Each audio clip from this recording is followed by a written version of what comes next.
Go. Welcome, guys, to day 2 of our deep dive of gunpowder empires. With that, today we're going to be deep diving 2 specific empires today, the Safavid Empire and the Mughal Empire. These are 2 empires that are really nice to talk about together. One, they have a lot of similarities and differences that are really easy to see. 2, they're also basically the 2 gunpowder empires that have a very distinct fall that we can look and see what mistakes they made that are kind of similar and different as well. So they're really 2 good empires to look at. Our first deep dive is going to be the Safavid Empire. That's a nice empire. So the Safavids, we see on our overview, started first in 1501 to 1736. Primarily, they existed completely just in period 4. Our location, what we would consider modern day Iran. They basically took over that area and settled there. If you guys remember in your first world history class in 9th grade year, we had the Persian Empire that was located there as well. Which actually leads to our origin. The people who were the Safavids, were Turkic nomadic people. We talked about the Turks before. They created the Mamluk dynasty, the Delhi Sultanate, the Ottoman Empire.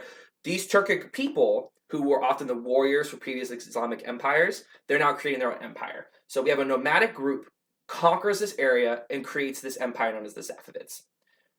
Origin. Well, moving on, I said the origin. How they ruled. This is critical. The Turkic people were a minority compared to the majority people who lived in the area, which we would call the Persians as an ethnic group. Since they're minority people, the Turkic nomadic groups basically, when they took over, went, okay, it would be really difficult for us to make every single Persian act like us. It's just not viable. In response, as we've seen with other empires, the Safavids decided to be very accommodating. There's a lot of ways they did that. First, how they actually changed. They basically took on a lot of Persian culture. The leader of the Safavids called himself a Shah, which is a Persian term. They also took on Persian clothing, and they actually began to speak Persian. So overall, they're like, okay, we're going to show how much we want to rule them by kind of acting like them, accommodating their culture. This also led to a very distinctive role split in the Safavid Empire. With this idea of a role split. So what the Safavids did is that they went, we're really good at fighting. Persians already are really good at governmental, bureaucratic ideas. So what they did is that they split up power in a very interesting way. The majority of the Turkic people who made up the original Safavids actually ruled in the rural areas or outside cities. And they maintained warriors. They were warrior lords, basically, who ruled in the rural areas. While the Persians were the ones who primarily stocked government. They are the bureaucrats, they are the artisans, they're the ones who actually ran government. And so this role split allowed both sides to feel like they had an important role. Safavids kept their warrior mentality, the thing they were good at. Persians maintained a role of power in government, serving the ruler. This also leads to how the Safavids were both accommodating and assimilating. We just talked about how the Safavids were accommodating and how they copied Persian culture, and we're open to that. They're also assimilating in the way they made the Persians change. Today, and what we talked about throughout history, is the split in Islam between Sunnis and Shia. Sunni Islam was primarily, for example, followed by the Ottoman Empire. In the Safavid Empire, the ruler, the Shah, was Shia. And one way they was very assimilatory is that they made every single Persian convert to Shia Islam. This is a way to unify the people behind a religious ideal. This is also a way for the Shah to kind of show his power, that everyone had to convert. And at times, the Safavids were very violent and very forceful in making sure everyone converted to Shia Islam.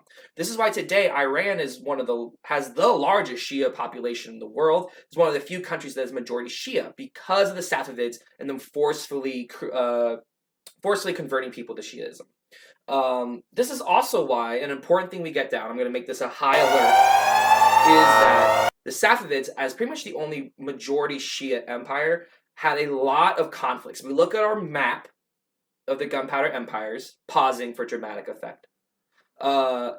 We see that the Safavids are between the Ottomans and the Mughals, both Sunni Islam countries. The Safavids are going to fight a lot of wars between the Mughals and the Ottomans, and this is going to create an even harsher split between Sunnis and Shias as these empires that represent these faiths continue to fight. Cool. So now we're going to move into centralization. Remember, that's a big theme and idea of ours when it comes to the gunpowder empires. How rulers are bringing in power and comparing how they did that. First, the army. The Safavids did a thing that I would consider similar to the Ottomans. What the Safavids did is that their army was primarily slave army, taken from a group that we call the Caucasians, or they were Slavic people. They were taken as slaves, they were trained, and then they served the Shah directly. Once again, creating this personal army that the Shah could use of slave soldiers that relied upon him. Second, this idea of faith. With the Safavids completely converting the population to Shia Islam, the Shah basically became the person that everyone was supposed to look to. And not only that, as a huge patron of Shia Islam, basically all religious figures were like loyal to the Shah. He had converted people to Shia Islam, he had increased their power, so now they owed him a huge debt. So basically the faith was completely into this idea that the Shah was the center of power and everyone should listen to him. So he had a lot of support on that. Last but not least is architecture, and also I should have put art there. With architecture and art, the Safavids, once again, the Safavid ruler, the Shah, spent a whole lot of money building mosques, especially with this idea of really pushing people to convert to Shiaism. The building of mosques was really important. A lot of tax laws were spent on that, kind of showing that religious power. Second, the Safavids were famous for their art. Once again, showing the ruler in really positive light, both religious, showing generals and people like that bowing to him. And overall making the Safavid this like center of attention, the Safavid ruler. Now, the fall. We don't have room for this. Alyssa, do better next time. I'm joking.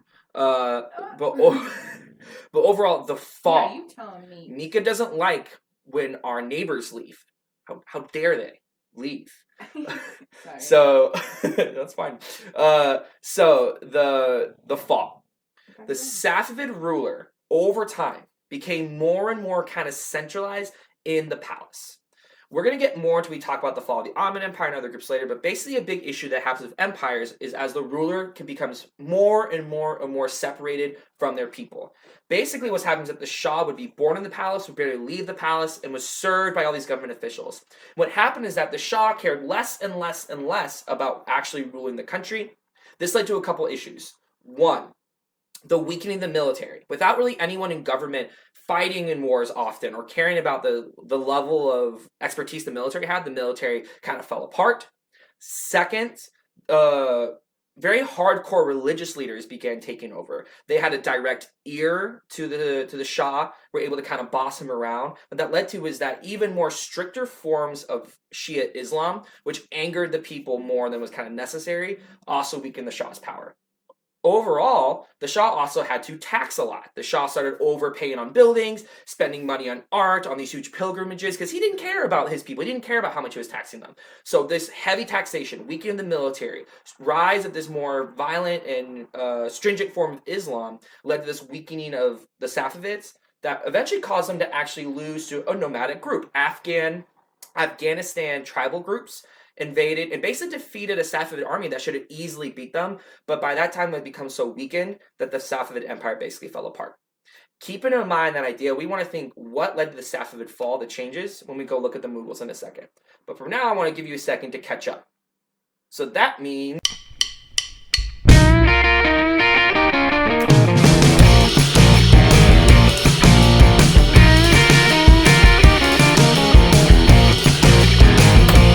and now we're back with the Mughal Empire. So, same thing as last time. Going to go through our information step by step, see how it compares, and how it compares with the Safavid Empire. So first we have Mughal, 1526 through 1857. So from period 4, dips into period 5. When we say 1857 though, there wasn't much of the Mughal Empire by then. Basically, it was at its most powerful during period 4. Its location is what we consider modern-day India. Origin. Just like a lot of the other gunpowder empires we talked about, the origin of the Mughal Empire is Turkic nomadic groups invading into India. Now, as we learned about, there's already one Turkic nomadic empire that had been created in India, the Delhi Sultanate, but it basically only existed in the northern part of India. What's unique about the Mughals is that not only did they conquer what used to be the Delhi Sultanate, but the Mughals conquered almost all of India, creating one of the first empires that truly existed over the entirety of India. Now, with that in mind, that leads to how they ruled. The Mughals were Muslim. They followed Sunni Islam. By far, the majority of India was Hindu, along with many other different Indian faiths, such as Jainism, Zoroastrianism, Buddhism, things like that. With that in mind, the Mughals correctly read the landscape and adjusted their policy. They looked and they realized one, India itself has been many, many kingdoms for most of its history and wouldn't be used to being ruled by one group. And second, it'd be very, very difficult, nay impossible, to forcibly convert every single Indian to Islam. It just wouldn't work. So that led to the Mughals being one of the most accommodating empires we're going to look at. They basically showed up, conquered, and then said, look, just be yourself. We're not going to change anything. What this looked like was one, let's give some examples of how they're accommodating. The Mughals allowed one Hindu nobility to just basically stay in power. They didn't take anything from them. As long as you basically were okay with Mughal rule, they let you be there. Second, they often allowed Hindus into very high levels of government. You could be a Hindu and be basically an advisor to the ruler, which was basically unheard of in most empires. Not only that, the Mughals actively encouraged other faiths and often donated money and gave support to other faiths. It was very common for the Mughal rulers to want to listen into, bring in advisors from different faiths, and generally have this appearance of being very open to other people. So overall, the Mughals tried to be a very accommodating group. They wanted you to basically stay in the fold and listen to them. Another way that the Mughals ruled was that they were always moving. Now, I just mentioned how the Mughals were very accommodating, but the Mughals also ruled a huge swath of people who were not used to being ruled. So this led to the Mughals basically were always fighting some sort of small rebellion, some small war that they had to put down. This often meant that the Mughals did not have a permanent capital. They had a couple cities that you consider the capital, but the Mughal government basically was always moving, and his government moved with them. And they were always moving because there's always some fight to be had. There's always some group they need to be put down and kind of shown a lesson. And so that was very unique to the Mughals. Last but not least, this Manzabar-Zamindar system. I definitely have that up on the screen written right now.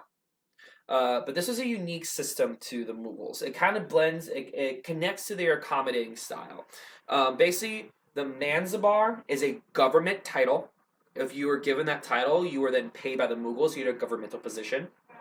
A Zamindar is someone who owns land, pays, and collects taxes for the Mughals, and was thus had a very important, like if you collected tax, that was something the government used, and you owned land, which is something you could pass down to your children. You could also pass down this Manzabar title. Basically, this system was how the Mughals kept Hindus in line. When they conquered a new area of India, they took the Hindu nobility, they gave them that title of Manzabar, and they gave them that title of Zamindar, saying, you are a government official, we pay you, you also are a landowner, you collect taxes for us. Basically giving them a really important position, something that they could pass down to their kids, something that made them a lot of personal wealth and connected them directly to the Mughal ruler. So this is a way for them to keep people in the fold, have them have a significant amount of power, and want to keep following the Mughal leader. Now, we'll get into later why that's a dangerous system to uphold. Finally, how do the Mughals centralize their power? How do they gain more and more power to their leader? First, when we talk about faith, the Mughal ruler, as we said, he is a Sunni Muslim. What is unique about him, and especially the most famous Mughal ruler, Akbar, he basically de-emphasized his faith. He didn't want to make it a big deal that he was a Muslim. Instead, Akbar made it very obvious that he supported and really admired other faiths. He had paintings of himself done talking to Hindu leaders. He often brought leaders into a place that he called the House of Wisdom, where they talked about and debated their faiths. And this connects into rituals. So usually Muslim rulers have a lot of rituals based in Islam that show like why they should be ruler based on the teachings of Allah. Instead, the rituals that the Mughal rulers followed were often not Muslim at all.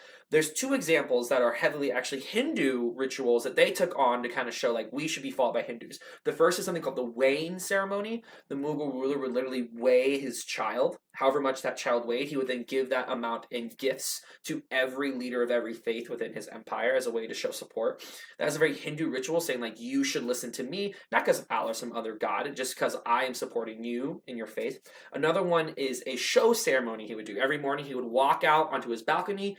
Everyone, or wherever he was at the time, everyone would greet him and bow down to him, and basically showing him as like the leader that everyone gives respect to. this has nothing to do with faith. This is once again a culturally Hindu ritual that the Mughal ruler took part in to gain that legitimization. Finally, architecture and art. Art was extremely important to the Mughal rulers. A lot of paintings done, as I said, with other faiths, them in battle, and was used as a way to really show off the power of the Mughal ruler. Second, architecture. I mean, we've said this a bunch of times now, but the Mughal ruler was famous for building these huge mosques, for building these huge fortresses to really show how powerful he was. Last but not least, violence. The Mughals were famously violent when it came to them putting down rebellions. If you fought against the Mughals, they were going to end you and everyone that you knew. Now, this violence was legendary. They also matched this with an accommodating style. If they conquered you and you gave up and you were willing to follow the Mughals, you would often get your position back. So it was like fighting them was dangerous. If you were willing to give up, there's a lot of benefits to that. But this violence the Mughals were willing to do was really important to that. Finally, how the Mughals fell. So when we talked about the Safavids, a lot of it was what happened to the leader and how they let everything kind of crumble. That kind of deals with the Mughals, but their failure is often more connected to the systems they set up in the first place. So first, faith. We talked about how the Mughals were very accommodating to other faiths. One thing that could be linked to the fall of the Mughals, remember, there's going to be multiple factors. It's really going to be like one thing. We've talked about that a lot. First, the leaders after Akbar became progressively more strict in following Sunni Islam. There were times where they would actively encourage violence against Buddhists or against Hindus, tearing down shrines, things like that. Some of them started to be more concerned about converting people or following very strict Muslim policies that made them less and less approved of by Hindu members of society. Second, the issues with the Manzabar-Zamindar system. Now, while this system often kept Hindus in power, it also gave them, power to rebel. And what started to happen is that over time, these Manzabars and these Zamindars slowly decided to say, hey, we don't need the Mughal ruler. I'm going to actually start my own kingdom. And so all these rebellions started to happen, and people started to support the Mughal ruler less and less and started carving out their own individual kingdoms. Last but not least, the issues of taxation. It took a lot of wealth to pay for the army, to pay all the governmental positions, to keep building these huge pieces of architecture. And eventually that taxation system really put a lot of pressure on the peasants who really started to rise up and rebel against the Mughal leader. So all of these factors kind of started to come together. Heavily these systems that were set up or gone against that would cause the fall of the Mughals over time. Especially when we look at period 5, the British showing up, that's going to be a big issue. Overall, that is our Mughal Empire, our empire. Thank you, Mika. What'd they do?